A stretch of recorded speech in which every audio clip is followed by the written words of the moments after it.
Hi Jamie, it is Friday, January 17th, just around sunset, and I am going to try to do this entire video before the sun goes down and everything gets too dark to record. Wait.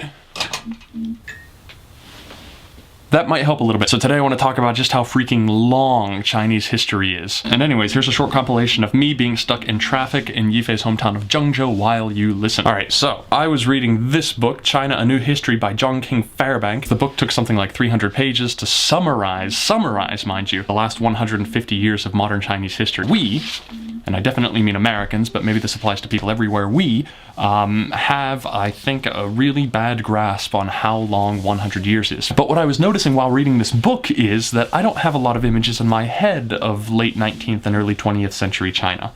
And so there was no technology bias in my head to sort of sully my image of that era. As a result, and this is hard to describe, I felt like I could sense how recent 19th century China actually was in the big picture of world history. Like, even with American history, my idea of that era is tainted because I have a lot of memories of photographs from the Civil War and Abe Lincoln, Mark Twain, Thomas Edison. My image of the 19th century in America is colored by those old pictures and clippings and stuff like that. With China, I was pretty much a clean slate. I knew about ancient China, and I knew about communist China, but I didn't really know anything about 19th or 20th century China. Oh, and by the way, now we're in Shanghai. Now, that habit can hardly be helped. Human beings aren't capable of understanding everything in the world as complexly as it ought to be understood. It's not a problem if your idea of China is simpler than what China actually is. Like I said, that can't be helped. The problem only comes up is if your ideas are negative. For example, to think to yourself, China has major environmental issues that do need to be addressed is a true fact and something that I have thought of a lot, especially when I was in college and reading about it. But to think something like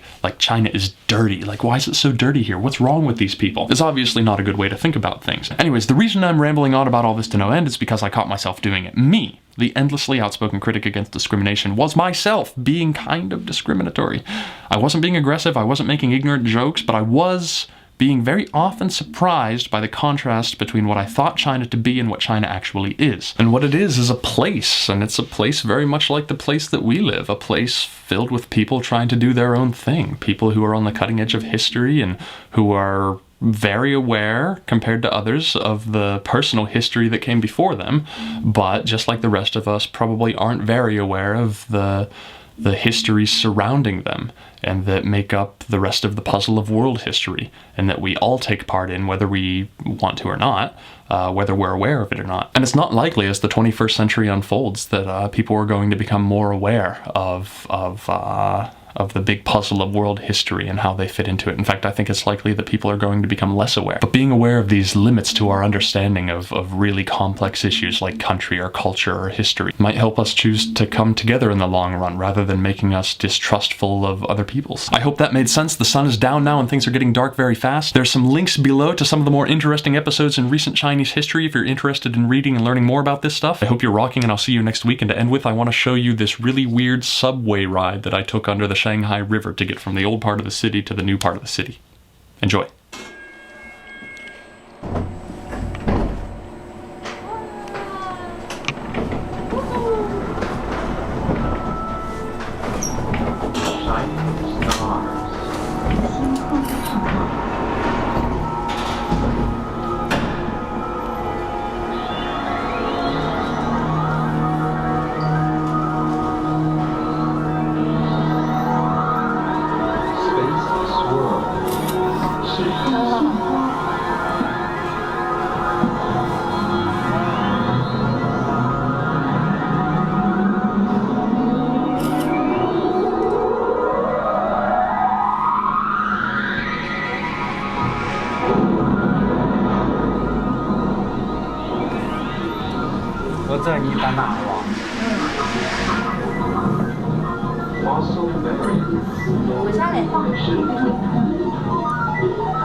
Massive magma.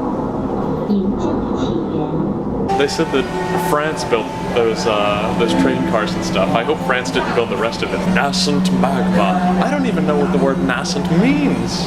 Nascent magma. Nascent magma. Nascent magma.